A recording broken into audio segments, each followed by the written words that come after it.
Diolch Ceryl a criw Byw'n Iach am gadw ni ffit yn ystod lockdown. Diolch yn fawr.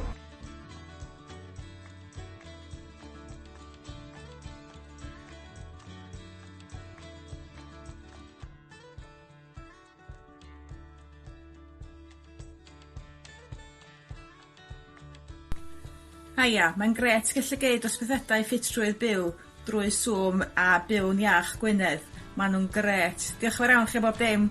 Da!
A dwi yn mwynhau ac yn canmol y criw yn arw iawn. Diolch yn fawr.